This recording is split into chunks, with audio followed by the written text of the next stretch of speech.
shifts between these worlds against his will, and is the protector of Julie, his jungle queen. Only I can see. In the 1990s, MTV was the temple of cool, a neon-lit cathedral of counterculture that gave us Beavis and Butthead, Eon Flux, and the occasional existential crisis disguised as a music video. But somewhere between Darius, Sarcasm, and Liquid Television's fever dreams, MTV did something truly strange. They adapted a comic from Image. Yes, the same company known for muscle-bound, gun-toting heroes with more pouches than plot lines. And it turned into a moody, introspective art piece. That show was The Maxx, a superhero show that hated being a superhero show. Before the animated series, The Maxx was a comic by the late Sam Kieth, co-creator of The Sandman and one of the few artists who made deformity look divine. Launched in 1993 on the Image Comics, The Maxx stood out like a philosophy major at a monster truck rally.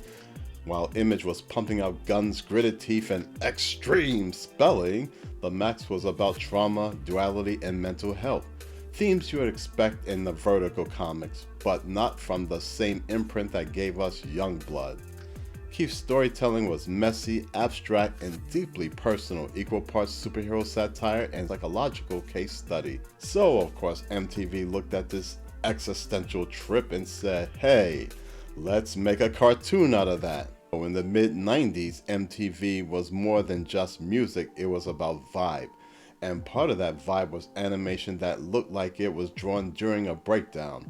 Their anthology series Oddities became a playground for bizarre niche adaptations. The Maxx premiered in 1995 right alongside The Head, a show about a guy with an alien living in his skull, so clearly subtlety wasn't in the programming guide. But what set The Maxx apart was its tone.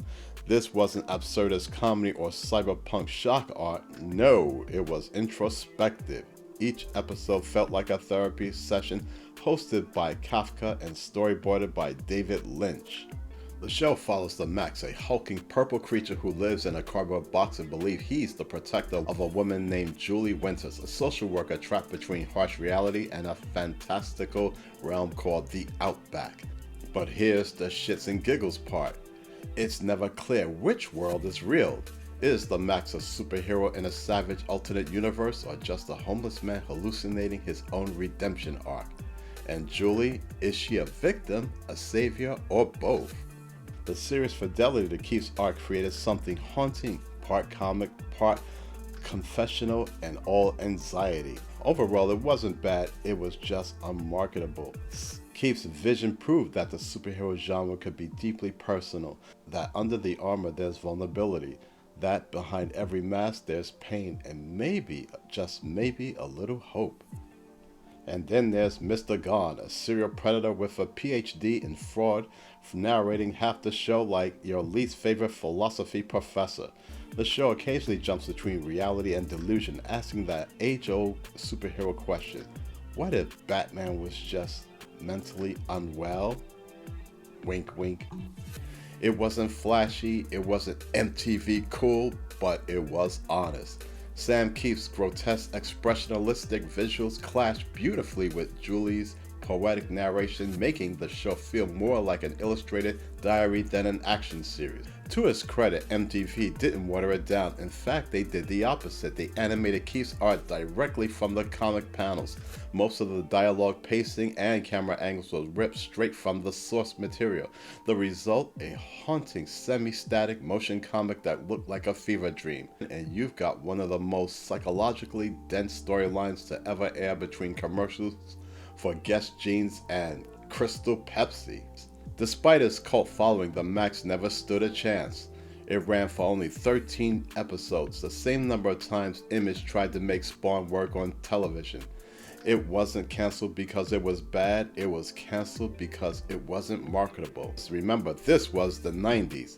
People wanted explosions and catchphrases, not poetic dissections of trauma wrapped in surrealist symbolism. And while the show earned critical praise, MTV quickly buried it under reruns of Beavis and Butthead. Even Image itself seemed unsure what to do with it. amidst the staple of hyper-masculine anti-heroes. The Maxx was like the quiet, artsy stepchild at Thanksgiving dinner, the one everyone pretends to understand but secretly ignores. Decades later, the Maxx endures as a cult relic, rediscovered by fans of Spawn, Sandman, and anyone nostalgic. MTV still took creative risks. Sam Kieth's vision was ahead of its time, a mediation of abuse, identity, and self-delusion that used superhero tropes as therapy tools. It was emo before emo existed, Our House before Adult Swim, and proof that even in the world of capes and claws, vulnerability could look badass. So here's to Sam Kieth, rest in power, and to the Maxx, Image forgotten stepchild, MTV's strangest miracle, and proof that not every superhero wears spandex. Some just wear trauma like armor and live in a cardboard box.